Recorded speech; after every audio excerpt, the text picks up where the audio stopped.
people, I'm here to discuss this week's Smackdown and how it can be improved. So, who wants to see repeat matches such as Ziggler vs Orton and Del Rio vs Sin Cara, because no one will know the results for them, and they're just going to keep repeating because no one will know the results for them. I've got them down here, so who wants to see that?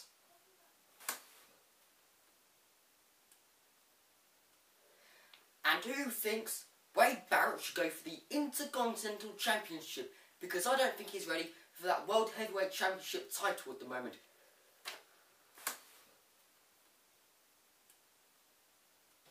If you are in agreement, like I'm sure everyone will be, you are going to love SmackDown this week.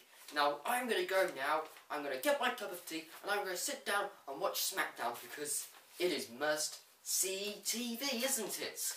See ya!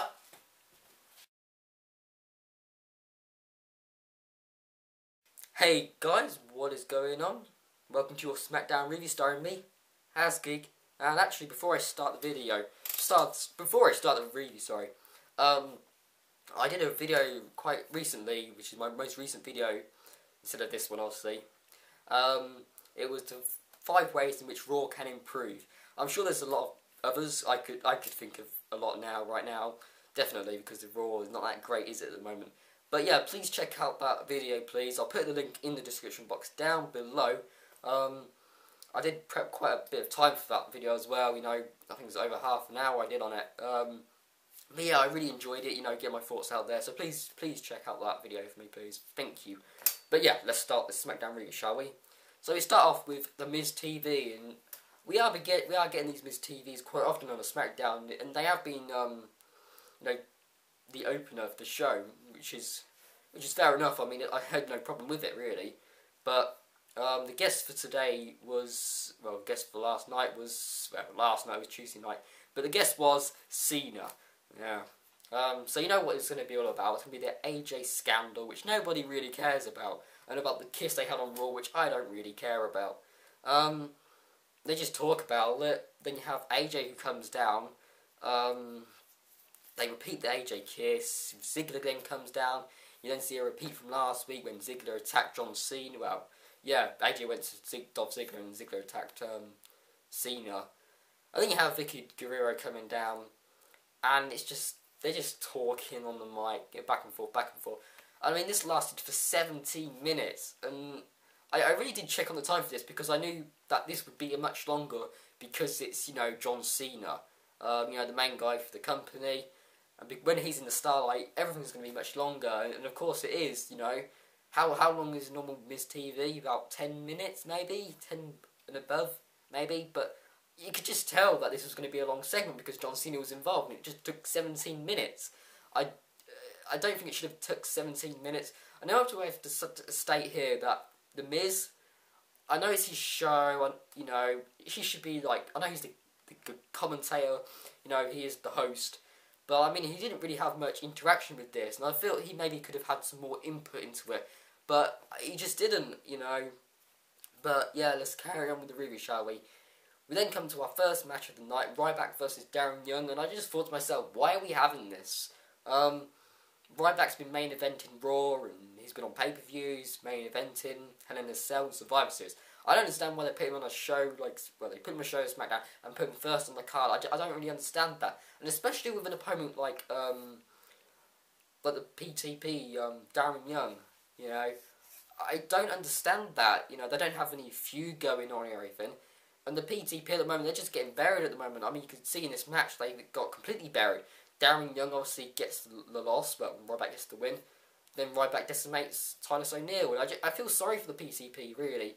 Because I really do like the guys. I remember when they had AW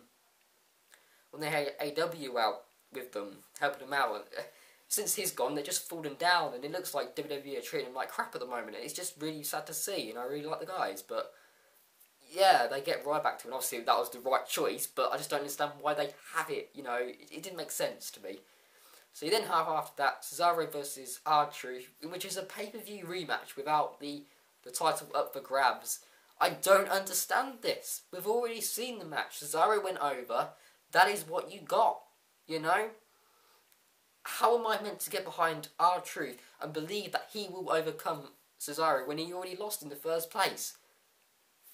With a clean victory as well, can add to that. I just don't believe R-Truth can get a win on Cesaro with that title up for grabs. Obviously, he gets the win on SmackDown with the title not up for grabs. I just don't understand it. They're just carrying on a feud, which I don't see should be a feud at the moment, because it's done and dusted now. Cesaro got the win on Survivor Series, and they're not exactly going to make, if they have this match at TLC, which I'm sure they will now, I can't see Cesaro losing that championship, and it just doesn't make sense to me, really. But then after that, you have a backstage segment with Booker T and Sheamus. Booker T announces that there'll be a TLC, there'll be a chairs match between Sheamus and Big Show. We could see this was happening because they teased it with Survivor Series with the chairs. And he also announces that there's a handicap match for tonight, which is Team Hell No versus Big Show. So I was looking forward to that, I guess. After that, you then have Sin Cara versus Del Rio. I skipped this. Why? Because it was another repeat. It was another repeat. I mean,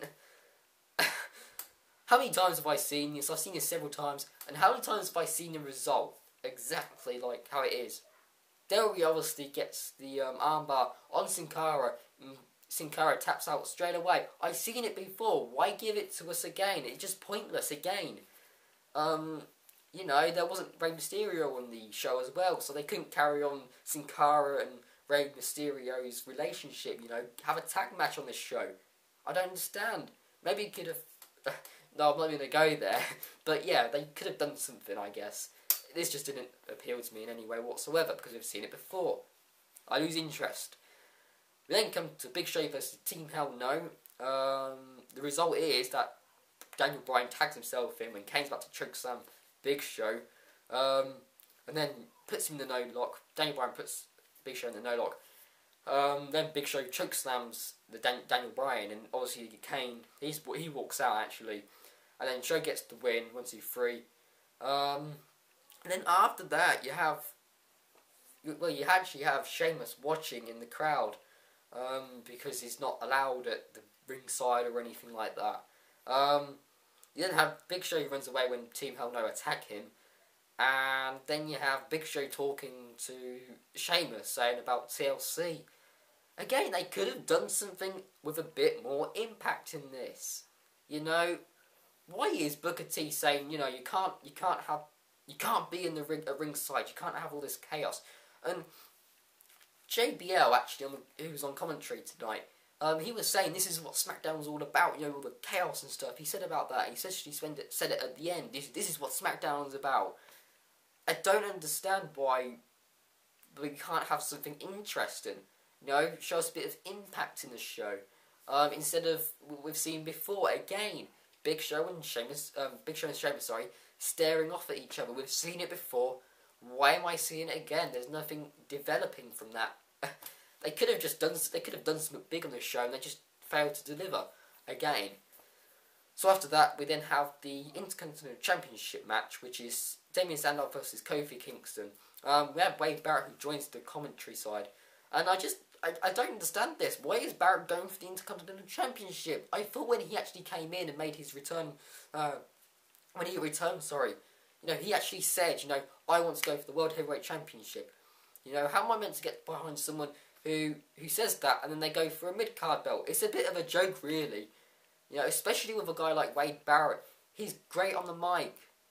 You know, he's great on the mic. He's got good in-ring skills. Why not push this guy a bit more? You know, go the distance with him. Push him. Real push him. So he goes for that World Heavyweight Championship and go and actually wins that WWE World Heavyweight Championship, so we can actually believe in his character, especially with his gimmick with the fighting, you know, fighting background. I forgot what bare knuckle fighting. That's it, bare knuckle fighting background. I don't know why I forgot that before, but I just don't understand why they can't push him, you know, even further. He's already had the Intercontinental Championship before, so why is he going for it again? And I know it's a prestigious title, but is it prestigious as it was back in the day? Of course it's not. Of course it's not. But you have Sandow versus Kofi Kingston. Kofi Kingston obviously gets the win, so they're going to have the Kofi Kingston and Barrett probably at TLC for that Intercontinental Championship. I just don't see why they even had this match in the first place. Why? Kofi Kingston, I mean, he's been a mid-carder pretty much all his WWE career. When you have Sandow, who he's just come into WWE. I don't understand why he's going. I kind of understand why he's going for the Intercontinental Championship, but they just had he was just random in my opinion. It was just really random. I just don't understand why they had it for. There was no build to it. You know, a title up for grabs, no build to it. Again, it's just weird to see. It's lazy, really. It really is lazy. You need Sandow to have, build his momentum. So I don't understand why he was even in this match. Maybe we could have had another opponent. I don't know. David Otunga? I don't care about him. He doesn't deserve the spot, but at least Kofi Kingston actually get over when we believe in it, and he's not doing too much instead of bringing Sandow a bit down and losing his momentum, because he could be bigger for the future. I don't know. But after that, we come to the main event. Something I don't think I've ever seen before, actually. I've never seen this on TV before. Randy Orton versus Dolph Ziggler.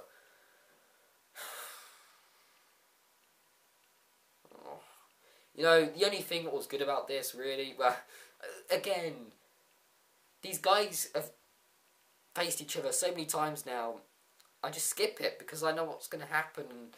Well, the result did kind of shock me in a way, but didn't, because you have Dolph Ziggler who goes over.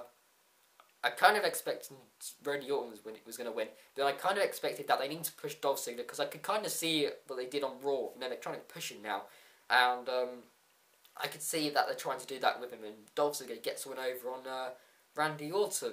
So it does look like the WWE have actually realised that we need to build up this guy because he is the Money in the Bank briefcase holder, and he needs to cash it in soon because time is ticking. But after that, you actually have Ricardo Rodriguez come out, and then Randy Orton RKO's him. Del Rio comes out on ringside. Then you have Ziggler who's walking away.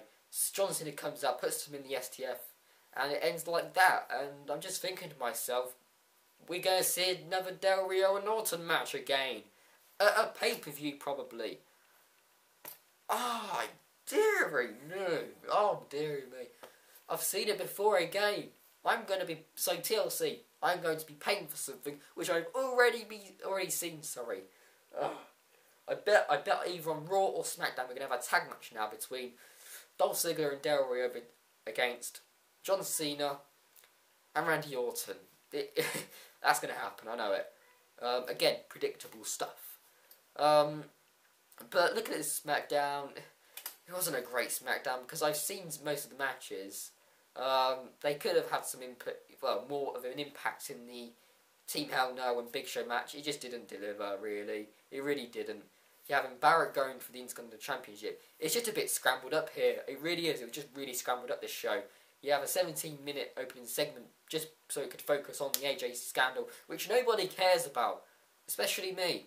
You have Ryback who opens the first match in a pointless match, and this SmackDown just seemed really, really scrambled up in my opinion, all jumbled up. It didn't deliver, this SmackDown especially. It just didn't. It just sucked again. I'm sorry I've got to say that, but it did. But yeah, that has been your SmackDown review. I hope you enjoyed. Please remember to add me on Facebook and follow me. Add me on Skype as well. I will be sure to chat with you on there. Anything else? Again, check out the link down below. 5 ways to improve Raw. But until next time, guys, hope you enjoyed. See ya.